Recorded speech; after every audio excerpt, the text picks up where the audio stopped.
안녕하세요. 투데이 아뜰리에입니다. 오늘은 또 제가 나오게 되었는데, 원래는 지금 이제 제작 영상을 촬영하다가 조금 힘이 들어서 이제 또 이제 문의가 있으셨어요. 어떤 다른 문의들이 있었는데, 보통 이제 독학을 진행하시는 분들이 어떻게 이제 조금 잘 할 수 있는지 여러 가지 좀 문의를 주셔가지고, 그것도 조금 정리를 해서 몇 가지 Q&A 시간을 가져볼까 해서 영상을 촬영하게 되었습니다. 약간 이제 멘트를 정리한 게 아니라서 좀 두서없이 조금 말씀을 드릴 것 같은데, 첫 번째 가장 많이 물어보시는 게 이제 유리를 진행하는 그런 뭐 거래처라든지 아니면 구매 방법 관련해서 많이 여쭤보세요. 근데 이제 뭐 유튜브를 조금 서치해 보시거나 네이버 같은 데 서치를 하게 되시면은 생각보다 거래처가 많이 확인이 되실 거거든요. 근데 뭐 국내 아직까지는 거래처가 많진 않지만 가장 많이 뭐 거래를 하는 르베르 아트라든지 누보 아트, 보보 아트 글라스, 또는 이제 최근에 또 이제 생겨는 스테인드 글라스 팩토리라는 업체까지 이렇게 많이 사용을 하는 것 같아요. 그래서 저 같은 경우도 거의 그 업체를 사용을 하고 이제 주문을 진행을 하는데, 택배로 진행을 해도 유리가 파손이 되어서 오는 경우가 거의 없기 때문에 보통 택배로 구매를 하게 되실 거예요. 그래서 택배 구매하셔도 뭐 걱정하실 건 없으시고, 그 업체들마다도 단가 차이가 조금씩 있기 때문에 업체마다 들어가 보셔서 필요한 품목을 조금 구매를 하시면 되실 것 같아요.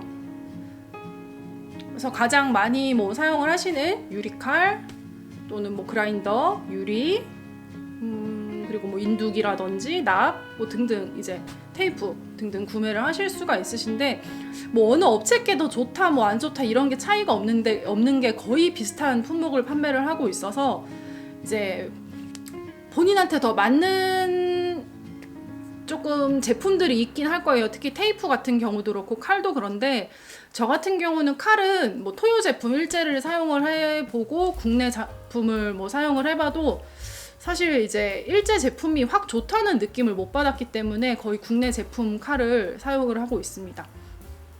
그리고 동테이프 같은 경우도 뭐 5mm, 5.5mm, 6mm, 7mm 다 사용을 하고 있어서 그거는 이제 사용하시는 느낌이라든지 아니면은 뭐 크기나 힘을 받는 정도에 따라서 선택을 하시면 될 것 같아서 크게 뭐 문제 될 건 없을 것 같아요. 그리고 이제 또 독학하시는 분들이 많이 문의를 주시는 게 그라인더인 것 같아요. 그래서 꼭 유리 그라인더를 사용을 해야 되나요? 아니면 업체가 따라서 좀 다른가요? 또는 핸드 사포를 사용했을 때랑 차이가 있나요? 뭐 이런 문의들을 많이 해주시는데, 사실 그라인더가 없으면은 작업 속도가 굉장히 더딥니다. 사실 직선으로만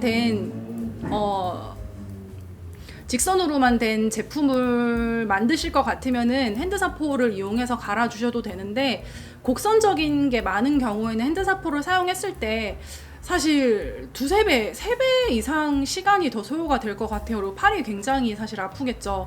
그래서 그라인더는 독학하시는 분들도 대부분 구매를 하시는 게 낫지 않을까 생각이 되고요.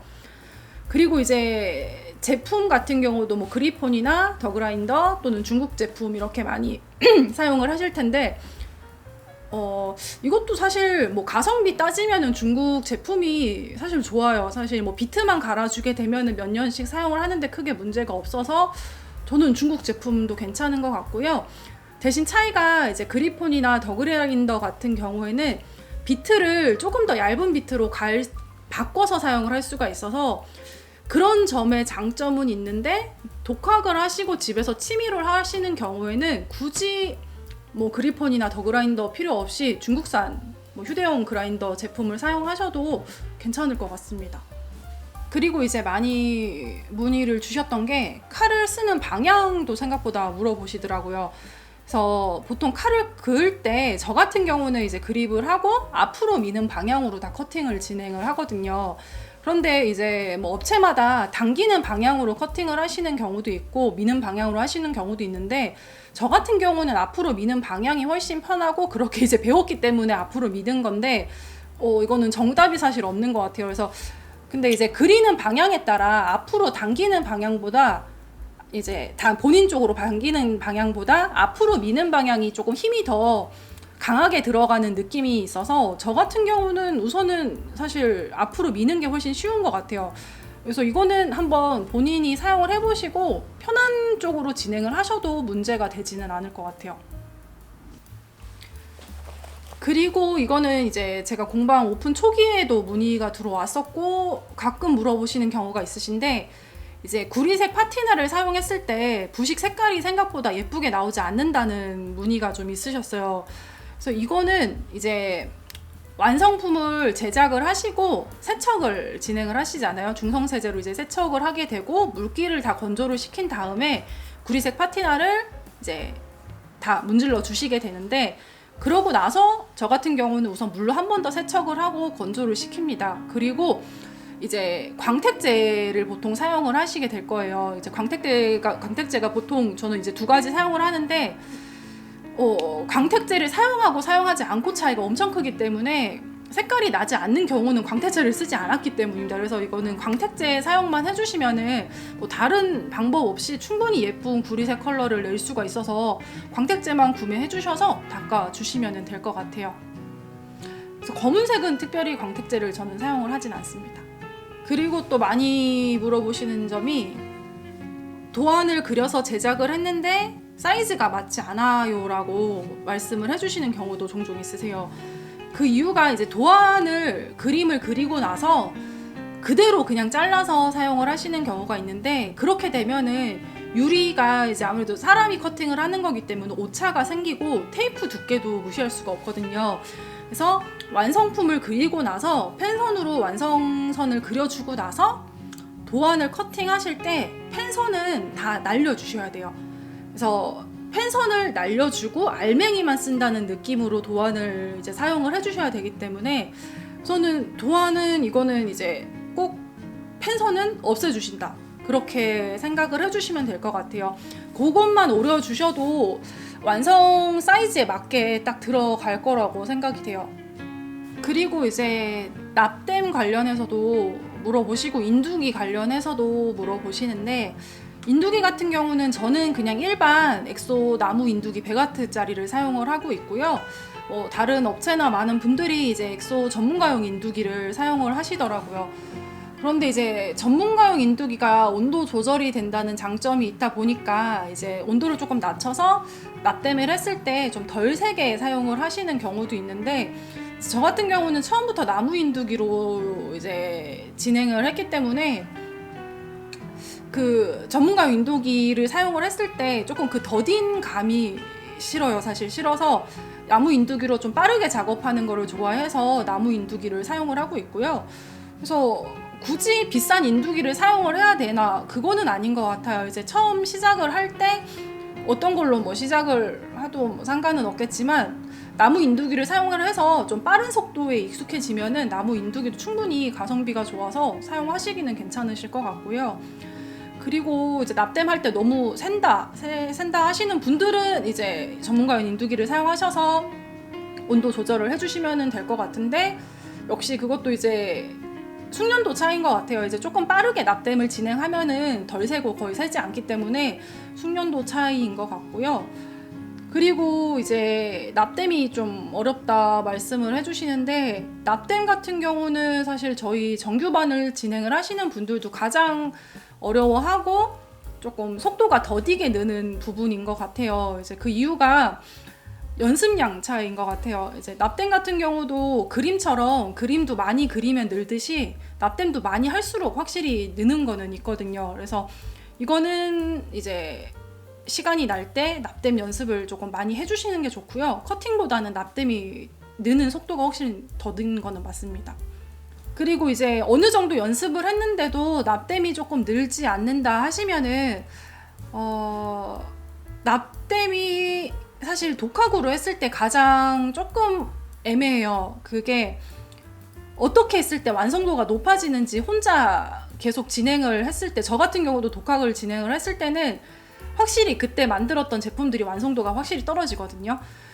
근데 이제 이거는 뭐 팁일 수도 있는데, 가까운 근처에 유리 공방이 있다면은 원데이를 진행을 하시거나 해서 한 번 정도는 조금 그렇게 이제 전문적으로 진행을 하시는 분들한테 납땜을 하는 거를 직접 보고 익히시는 것도 나쁘지 않을 것 같아요. 그래서 뭐 한번 원데이를 듣는다든지 그렇게 뭐 하셔도 괜찮지 않을까요? 그리고 가장 중요한 거를 말씀을 안 드렸는데, 이제 이거를 이제 집에서 해도 되나요? 라고 말씀을 이제 물어보시는 경우도 꽤 있으시죠. 그래서 집에서는 뭐 해도 전혀 상관은 없죠. 사실 상관은 없고, 대신에 이제 제일 중요한 게 환기하고 청소 문제인데, 이제 청소 같은 경우는 유리 작업을 하면은 생각보다 유리 가루가 많이 떨어집니다. 위로 튀는 것보다 아래로 떨어지는 경우가 훨씬 많아서 이제 그 베란다라든지 독립적인 작업 공간이 있으셔야 할 수 있는 거는 맞으세요. 안 그러면 위험하겠죠. 그래서 바닥 청소도 잘 진행을 해주셔야 되고, 그리고 이제 유리 그라인더를 사용하시는 경우에 뭐 소음이나 진동보다는 이게 생각보다 유리가 많이 튑니다. 유리 가루가 생각보다 많이 튀어서 이제 뭐 사이드 그라인더 사이드에 가림막이라든지 뭐 비말 차단 가림막 같은 걸로 이제 가려 주신다든지 진행을 하셔야 되지, 그냥 사용하시면은 벽이나 바닥 옷으로 굉장히 많이 튀고 얼굴로도 튀기 때문에 꼭 가림막은 진행을 해주셔야 되는 게 나으실 것 같고요. 그리고 이제 환기 문제인데, 그 환기는 무조건 창문이 있는 곳에서 납땜을 진행을 하셔야 되실 것 같아요. 그래서 이제 그런 나변기 흡입기를 사용을 해야 되냐고 물어보시는 경우도 있는데, 뭐 나변기 흡입기가 지금은 구매하는 가격이 뭐 거의 3만 원대 정도면 구매를 하실 수가 있어서 아무래도 하나 있으시면 나으실 것 같고요. 굳이 나변기 흡입기까지 사용을 하고 싶진 않다 하시면은 선풍기나 서큘레이터를 반대로 창문 쪽으로 돌려서 사용을 하셔도 되실 것 같아요. 그래서 겨울이건 여름이건 우선은 창문을 열고 환기 작업을 하면서 납땜을 하셔야 되기 때문에 그렇게만 진행을 해주시면 될 것 같고, 그리고 이제 연기에 조금 민감하시거나 그런 경우에는 우선은 이제 1급 방진 마스크 사용을 하시고, 그리고 액체로 된 플럭스를 사용을 하시는 경우에는 아무래도 조금 얼굴로 튀는 경우가 있습니다. 그래서 이제 보안경이나 안경 착용하시고 사용을 하시면 될 것 같고요. 근데 이제 고체형 플럭스를 그럼 쓰면 되나요? 또 말씀을 하실 텐데, 고체형 플럭스가 이제 기름, 거의 송진 같은 기름 성분이기 때문에 연기가 굉장히 많이 나요. 그래서 오히려 집에서 사용을 하시면은 거의 뭐 고기 굽는 것보다 연기가 더 많이 나기 때문에 사실 저는 고체형보다는 액체형을 더 추천을 드립니다. 그리고 고체형은 세척이 굉장히 힘들기 때문에 집에서 그냥 하시기에는 조금 불편하실 것 같아요. 그래서 액체형으로 하시고 환기 잘 되고 청소 잘 작업을 해주시면은 사실 집에서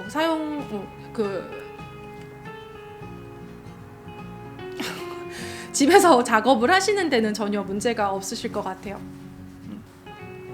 오늘은 조금 간단하게 독학하시는 분들이 이제 문의 주시는 부분에 대해서 조금 말씀을 드렸는데, 갑자기 저도 영상을 그냥 찍기로 한 거라서 좀 두서없이 말씀을 드린 것 같아요. 그래서 그래도 조금 집에서 독학하시는 분들한테 좀 도움이 되셨으면 좋겠고요. 그리고 이제 또 제작 영상을 촬영을 하러 들어가야 되는데, 사실 오늘은 더 촬영을 할 힘이 없어서 내일 촬영을 하기로 하고 저는 이제 퇴근을 하려고 합니다. 저는 이 영상 이제 올리고 나서 며칠 있다가 또 제작 영상을 올리려고 하니까 또 많이 시청해 주시면 감사할 것 같아요. 그러면은 오늘은 여기서 또 마무리를 하겠습니다. 다음 영상에서 또 봬요.